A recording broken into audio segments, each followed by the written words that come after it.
The Wenzel Klondike 8-person tent that we have been using for the last 8 months finally died, and I have some thoughts about it. Welcome to the Hippie Geeks. Let's look back at when we first set it up and talk about how it all worked out.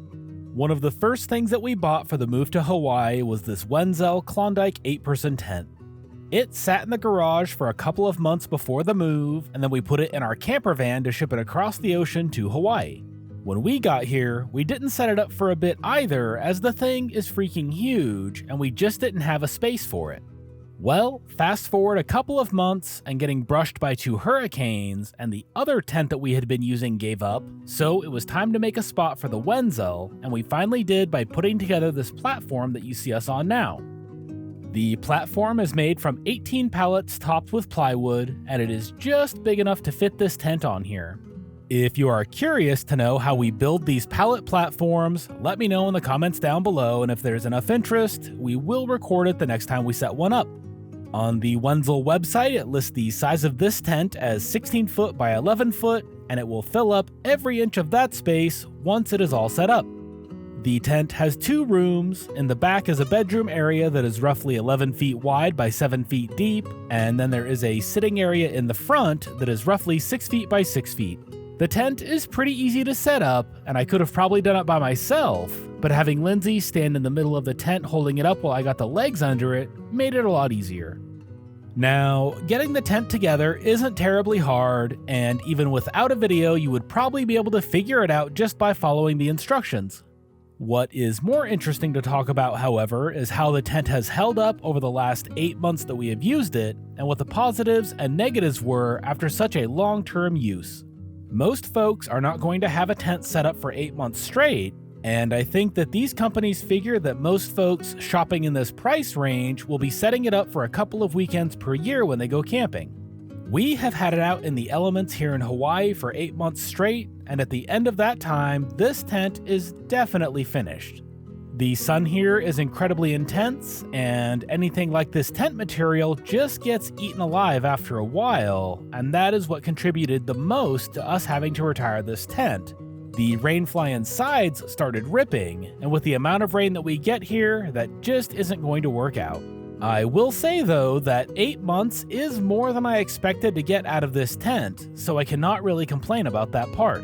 It has a ton of space with its 2 living areas, and while I personally wouldn't try to put 8 people in here, you can sleep 4 to 6 folks with their gear pretty easily. It was fairly robust and stood up to our use pretty well, with one glaring problem that most folks are going to figure out about this tent at one point or another. This thing is not great in anything more than a light wind, say in the 5 to 8 mile an hour range. With those kinds of wind speeds, the tent will usually hold up fine. The issue starts to happen when you get winds that are stronger than that, especially when you are experiencing strong winds with even higher gusts. No matter which direction the wind comes from in those circumstances, the corner that is getting hit is going to get pushed inwards and collapse towards the middle. It will not completely collapse the tent, but you will wake up with a wall touching you, and if it is raining, that means you are going to be getting wet.